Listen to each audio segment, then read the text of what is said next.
ప్రవీణ్ కుమార్ ఉన్నారు, ప్రవీణ్ కుమార్ వైఫ్ కూడా IAS officer. So మళ్ళీ నెక్స్ట్ మీరు రిజర్వేషన్ మీరు స్వచ్ఛందంగా యూజ్ చేసుకోవట్లేదు? నేను వాడడం లేదు, యూజ్ చేసుకోవట్లేదు. నాకంటే నా పిల్లలు రిజర్వేషన్ లేకుండానే బయటికి వచ్చే సత్తా ఉందనే నమ్మినా కాబట్టి మా పిల్లల కన్సెంట్ తీసుకొని. అట్లాగే సుప్రీంకోర్టు కూడా అదే అంటుంది, ఒకసారి అది స్వచ్ఛందంగా చేయాలి, అది క్రీమీ లేయర్ పెట్టడం వల్ల చాలా. కానీ మళ్ళీ అల్టిమేట్గా క్రిమీ లేయర్ పెట్టడం వల్ల ఇప్పుడు ఎస్సీలో వాళ్ళే కదా, ఎస్సీలో ఇంకా డౌన్ ట్రాడని ముందుకు వచ్చే అవకాశం ఉంటుంది కదా. ఉంటుందండి, అంటే మారల్గా అయితే మీరు అన్నట్టుగా మారల్ పొజిషన్ అయితే చాలామంది అధికారులు స్వచ్ఛందంగా వదులుకుంటే కిందోళ్లకు లాభం అవుతుంది. ఎందుకంటే ఒకసారి వాడు రెండోసారి మూడోసారి మిగతా కిందోళ్ళకి లాభం అవుతుంది. సో కానీ దాన్ని ఇంపోజ్ చేయడం వల్ల చాలామందికి ఇబ్బంది అయ్యే అవకాశం ఉన్నది. ఇంపోజ్ చేయకుండా స్వచ్ఛందంగా, నాకు పర్సనల్గా స్వచ్ఛందంగా అట్లా చేసేవాళ్ళు ఎంత 1% చేయాలి, చేస్తే మంచిది. చేయకపోతే ఒకరే ఆ సంపద అంతా కూడా కొంతమంది దగ్గర కేంద్రీకృతం అవుతుంది. ఇక వర్గీకరణ అంటారా మీరు, వర్గీకరణ జనాభా ప్రాతిపదికన ఇవ్వాలనేదే. నేను ఎట్లయితే దేశంలో ఎస్సీల సంఖ్య ఎంత ఉందో అంతే ప్రకారం ఇస్తున్నారు. ఎస్సీలలో కూడా ఎస్సీ అంతా కలిపి ముద్ద కాదు కదా. ఎస్సీలో మాలలు ఉన్నారు, మాదిగలు ఉన్నారు, బైండ్లు ఉన్నారు, బ్యాగర, డక్కలే, రకరకాలతో 59 కులాలు ఉన్నాయి. అన్ని కులాలు ఒకటే విధంగా అభివృద్ధి చెందలేదు. కానీ ఎందుకు వర్గీకరణ విషయంలో మీరు ఎంతమంది ఉన్న పార్టీ బీఎస్పీ కూడా వ్యతిరేకంగానే ఉండే. అవును. సో ఎందుకు వ్యతిరేకంగా ఉంటారు? ఇప్పుడు ఖర్గే వ్యతిరేకంగానే ఉన్నారు. మన రాష్ట్రంలో చూస్తే పాపులర్ సెంటిమెంట్ దానికి వ్యతిరేకంగా ఉంది. తెలంగాణలో అయినా ఆంధ్రప్రదేశ్లో అయినా వర్గీకరణ జరగాలని మెజారిటీ రాజకీయ పార్టీలు, మెజారిటీ ఈవెన్ మాల సామాజిక వర్గం మేధావులు కూడా చాలా వరకు అంగీకరించిన సిచ్యువేషన్. బీఆర్ఎస్ పార్టీ కానీ, కాంగ్రెస్ పార్టీ కానీ, టీడీపీ కానీ అన్ని పార్టీలు కూడా వర్గీకరణకు ఫేవరబుల్గానే ఉన్నాయి. సుప్రీంకోర్టు ఏం చెప్పింది? వర్గీకరణ రాజ్యాంగ ఉల్లంఘన కాదు అని చెప్పింది. అంతే. వాళ్ళు చేయండి చేయొద్దు అని ఏం చెప్పలేదు. రాష్ట్రాలు చేసుకోవచ్చు అన్నది. తెలంగాణలో మళ్ళొకసారి జనాభా లెక్కలు జరిపి, జనాభా అంటే గణన జరిపి ఏ కులం ఎంత పర్సెంట్ ఆ కులం ప్రకారం వాళ్ళకు వర్గీకరణ జరగాలి. అంటే జరిగితే మంచిదేనండి, అందరికీ సమన్యాయం జరుగుతుంది. మాలలకు అన్యాయం జరగదు, మాదిగలకు అన్యాయం జరగదు, మిగతా వాళ్ళకి అన్యాయం జరగదు, తప్పు లేదండి దాంట్లో. కాంగ్రెస్ పార్టీ ఇక్కడ రేవంత్ రెడ్డి సపోర్ట్ చేశారు, బట్ ఖర్గే వ్యాఖ్యలు మాత్రం దానికి వ్యతిరేకంగా. కాంగ్రెస్ పార్టీ ఎప్పుడు కూడా దేశాన్ని కన్ఫ్యూజన్లో పెడుతుందండి. నేను మళ్ళీ చెప్తున్నా, కాంగ్రెస్ పార్టీ ఎప్పుడు కూడా దేశాన్ని కన్ఫ్యూజన్లో పెడుతుంది. నేను ఏమంటున్నా అంటే, ఇది ఎవరికి ఈ రాజ్యాంగ ధర్మాసనం ఇచ్చిన నిర్ణయం ఏదైతే ఉందో అది మాలలకు వ్యతిరేకంగా ఇవ్వలేదు, మాదిగలకు వ్యతిరేకంగా ఇవ్వలేదు. వర్గీకరణ చేస్తే ఆంధ్రప్రదేశ్లో మాలలకు లాభం జరుగుతుంది, ఇక్కడ కూడా అందరికీ లాభం జరుగుతుంది. ఆంధ్రప్రదేశ్లో మాలలకు లాభం జరుగుతుంది తప్ప ఎవరి కోటా ప్రకారం వాళ్ళకి వస్తుంది కాదండి, ఎవరి కోటా వాళ్ళకి వస్తుంది, ఎవరికైనా అంతే కదా. జనాభా ఏమన్నది వర్గీకరణ, జనాభా ప్రాతిపదికన ప్రకారం మీరు వర్గీకరించమంటున్నారు, తప్పే ఉన్నది.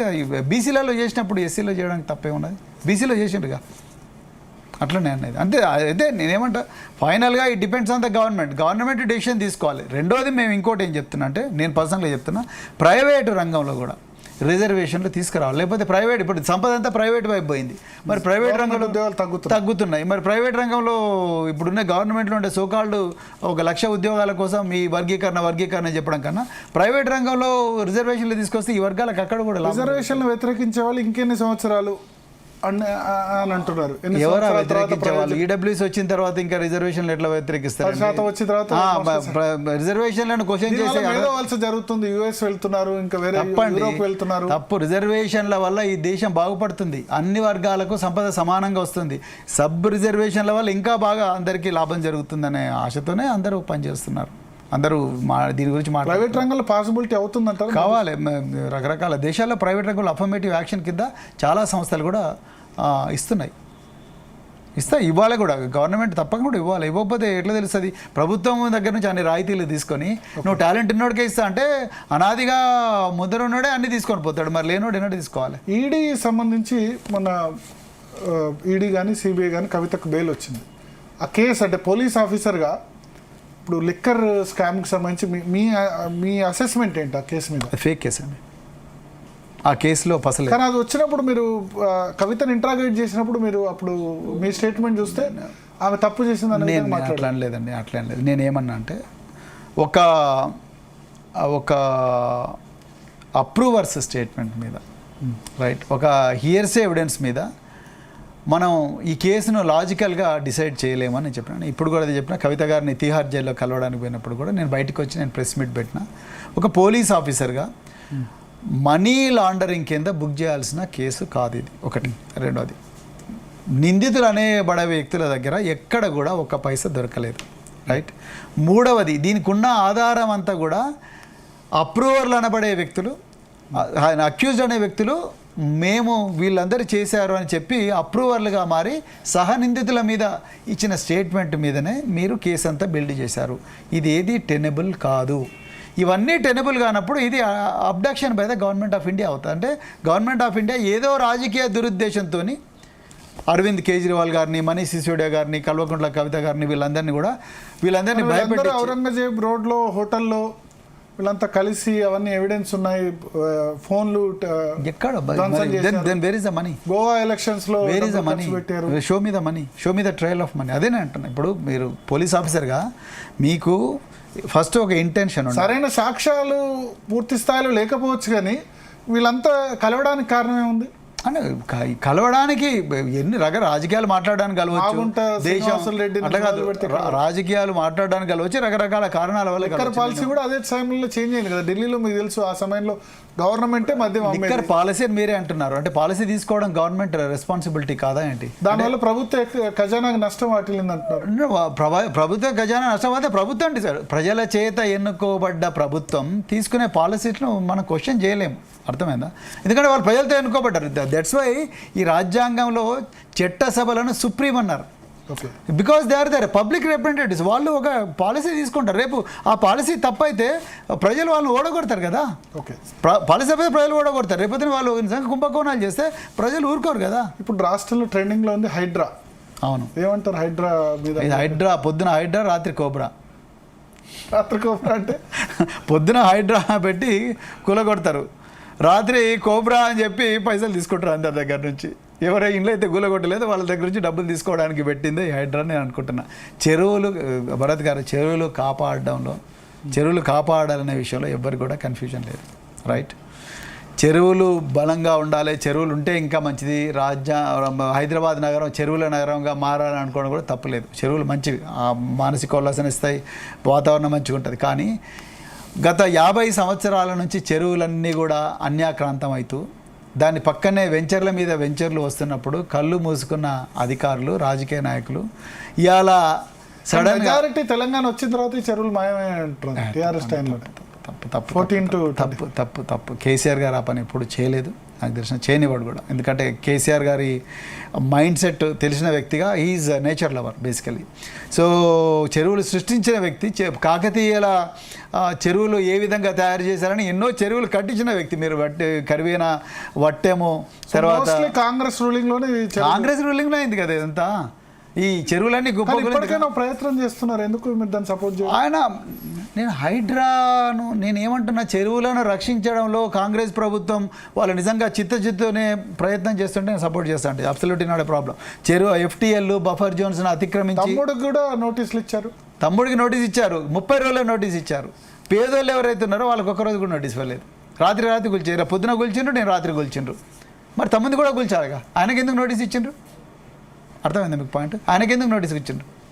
30 రోజులు నోటీస్ ఇచ్చిండ్రు. హైకోర్టుకు పోవచ్చు, హైకోర్టులో రిలీఫ్ తెచ్చుకోవచ్చు. రిలీఫ్ వస్తుందో రిలీఫ్ రాదు మనకు సంగతి.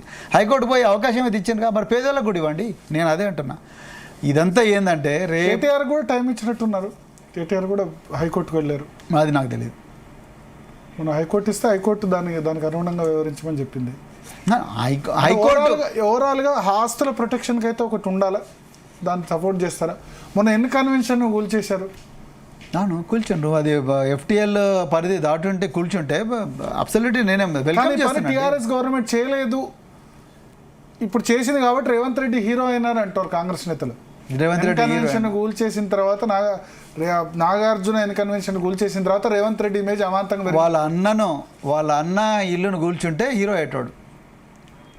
వాళ్ళ అన్న ఇల్లు కూల్చామని చెప్పండి. దుర్గంచేరిలో బాజాబ్తో FTL వాళ్ళ అన్ననే చెప్తున్నాడు కదా, మాకు కూల్చండి. రాత్రి పోయి నా కన్వెన్షన్ సెంటర్ కూర్చారుగా, అట్లనే వాళ్ళని కూడా కూలిస్తే అయిపోతుండగా. సో ఇంకొకటి, మీరు IPS ఆఫీసర్ ప్లస్ గ్రూప్స్ సంబంధించి కూడా ఇప్పుడు చాలామంది ఎగ్జామ్స్ రాస్తున్నారు. ఎందుకంటే ఇంటర్వ్యూలో సరే పొలిటికల్ ఏమన్నా ఎగ్జామ్స్ రాసే వాళ్ళకి నెక్స్ట్ 2-3 మంత్స్ చాలా క్రూషియల్. మీరు అప్పుడు ప్రిపేర్ అయ్యి సివిల్స్ ఇవన్నీ ప్రిపేర్ అయ్యే చేశారు. ఏం సూచనలు ఇస్తారు అంటే జీ తెలుగు న్యూస్ వేదికగా ఎగ్జామ్స్ రాసే వాళ్ళకి చాలా టెన్షన్స్ ఇవన్నీ ఉంటాయి కదా, ఎట్లా రోజు న్యూస్ పేపర్ చదవాలండి, రోజు న్యూస్ పేపర్ చదవాలి. రెండోది ఓల్డ్ క్వశ్చన్ పేపర్స్ బాగా సాల్వ్ చేయాలి, చాలా ఇంపార్టెంట్. మూడవది మంచి వ్యక్తుల కంపెనీలు ఉండాలి. నాలుగవది సెల్ ఫోన్కు దూరంగా ఉండాలి. నాలుగోది కష్టం అనుకో, చాలా కష్టమైన పని. సెల్ ఫోన్కు దగ్గర ఉండే మా టైంలో లేదు. సెల్ ఫోన్కు దూరంగా లేకపోతే, ఆ పర్సనల్ డిసిప్లిన్ లేకపోతే మనం ఎగ్జామ్ క్రాక్ చేయలేము. ఎందుకంటే సెల్ ఫోన్ డిజైన్ చేయబడింది ఎందుకోసం అంటే నీ అటెన్షన్ గ్రాప్ చేయడం కోసం. నీ అటెన్షన్ ఎప్పుడు సెల్ ఫోన్లో ఏ మెసేజ్ వచ్చిందో, నా మెసేజ్కి ఏం కామెంట్ వచ్చిందో, ఇంకా ఏమైనా ఇంపార్టెంట్ ఉన్నాయో అని చూసుకోవడం కోసమే వాట్సాప్, ఇన్స్టాగ్రాము, ఇవన్నీ ఫేస్బుక్లు ఇవన్నీ డిజైన్ చేయబడ్డాయి. వీటికి దగ్గర ఉన్నంత కాలం, వీటి మీద మన మనసున్నంత కాలం మనం సివిల్ సర్వీస్ క్రాక్ చేయడం చాలా కష్టం. So news paper, old question papers, సిలబస్ను ముందర పెట్టుకొని దాని ప్రకారమే చదవడం. ఐదోది నాలుగోది స్టాండర్డైజ్డ్ టెక్స్ట్ బుక్స్, అంటే ఎన్సీఆర్టీ కానీ తెలుగు అకాడమీ టెక్స్ట్ బుక్స్ కానీ తెలుగు రాష్ట్రాల్లో. తర్వాత కొన్ని ఇంపార్టెంట్ గవర్నమెంట్ మ్యాగజైన్స్. తర్వాత ఫ్రెండ్స్తో కలిసి కంటిన్యూస్గా డిస్కషన్. మంచి కంపెనీ అన్నారు. మంచి కంపెనీ అంటే మంచి ఫ్రెండ్స్, అంటే బాగా సీరియస్గా ప్రిపేర్ అయ్యే ఫ్రెండ్స్. అంతే తప్ప 2 గంటలు చదివి 3 గంటలు పడుకొని వారానికి 2 సార్లు లిక్కర్ పార్టీ, తర్వాత ఒకసారి సినిమా, తర్వాత ఒకటి ఓటీటీ చూసుకొని నెట్ఫ్లిక్స్ లేకపోతే ఆహాలోనో తెలుగు సినిమా చూసి ఆహ్లాదంగా బతికే వాళ్ళకి అది సివిల్ సర్వీస్ ప్రిపరేషన్ వర్కౌట్ కాదు. తర్వాత కంటిన్యూస్గా ఓల్డ్ పేపర్స్ ప్రిపేర్ కావాలి. ఓల్డ్ పేపర్స్ కంటిన్యూస్గా చూసి సిలబస్ ముందర పెట్టుకోవాలి. సిలబస్ దాటి బయటికి పోకూడదు. అది చాలా చాలా ఇంపార్టెంట్. తర్వాత ఓల్డ్ పేపర్స్ న్యూ టెస్ట్ సిరీస్లో కంటిన్యూస్గా చేస్తే ఏమవుతుందంటే మనకు కంఫర్ట్ లెవెల్ పెరుగుద్ది. తర్వాత ఫెమిలరైజ్ అవుతాం మనం ఎగ్జామ్ ప్యాటర్న్తో, దానివల్ల చాలా ఈజీ అవుతుంది. లేకపోతే రైటింగ్ కూడా మనమే కంటిన్యూస్గా ఆన్సర్లు రాసుకుంటూ మన ఫ్రెండ్స్తో పీర్ చెకింగ్ అంటారు, ఆ ఫ్రెండ్స్తో చెకింగ్ చేసుకుంటూ ఉండాలి. సో అట్లా ఫ్రెండ్స్ క్వశ్చన్ పేపర్లు మనం దిద్దాలి, మన క్వశ్చన్ పేపర్స్ వాళ్ళు దిద్దితే కొంత మనకు తెలుసు, అంటే మనం ఏ లెవెల్లో తెలుస్తుంది. తర్వాత ఒక మెంటర్ ఉండాలి, ఎవరైనా కొంచెం వీటి మీద కొంత అనుభవం ఉన్న వ్యక్తులు ఎవరైనా మెంటర్ ఉంటే చాలా బాగా నడుస్తుంది. రేపు బీఆర్ఎస్ బీజేపీతో కలిస్తే కలవరండి. కేసీఆర్ గారు కలిసిన సందర్భం, కేసీఆర్ గారు లౌకికవాది.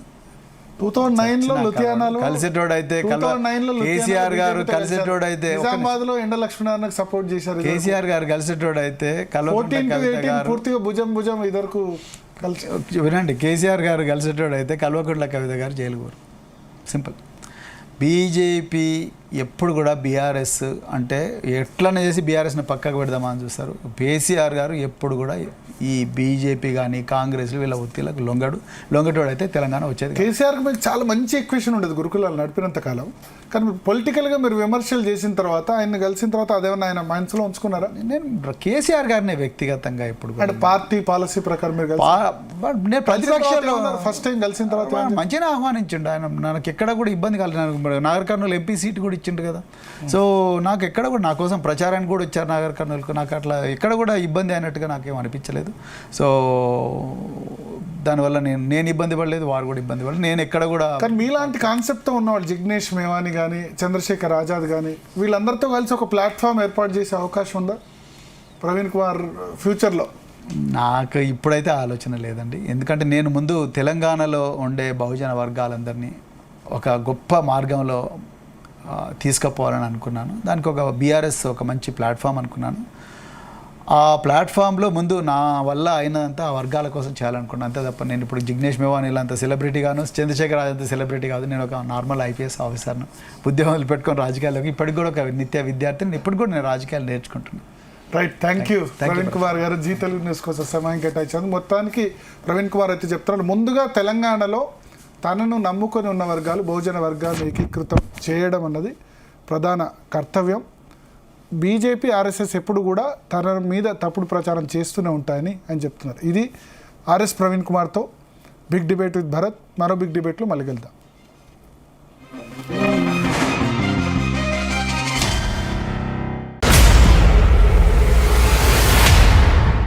ఎట్లా ఉంది కాంగ్రెస్ పరిపాలన? ఒక ముందు హైడ్రా ఇంకా కోబ్రా లాగా ఉంది వ్యవహారం. ఆస్తులే మిగిల్చిపోలేదు, అప్పులు మాత్రం మిగిల్చిపోయినారని అంటారు వాళ్ళు. కేసీఆర్ గారు 1,00,000 కోట్ల అప్పు తీసుకొచ్చారు. గోదాముల్లో మెడికల్ కాలేజ్ ఏర్పాటు చేయాల్సిన సిచ్యువేషన్. మాట్లాడాలనో తెలియని ముఖ్యమంత్రి. రెసిడెన్షియల్ స్కూల్స్ వల్ల తల్లిదండ్రులకి పిల్లలకి మధ్య దూరం పెరిగింది. కేసీఆర్ ఏదైతే మంచి చేసిండో దాన్ని చెడనాలే. తెలంగాణ రాష్ట్ర ముఖ్యమంత్రి కావాలన్నా ఆ అవకాశం రావాలని నేను నా ఉద్యోగాన్ని 7 సంవత్సరాల సర్వీస్ మిగిలి ఉండగానే దానికి నేను రాజీనామా చేశాను.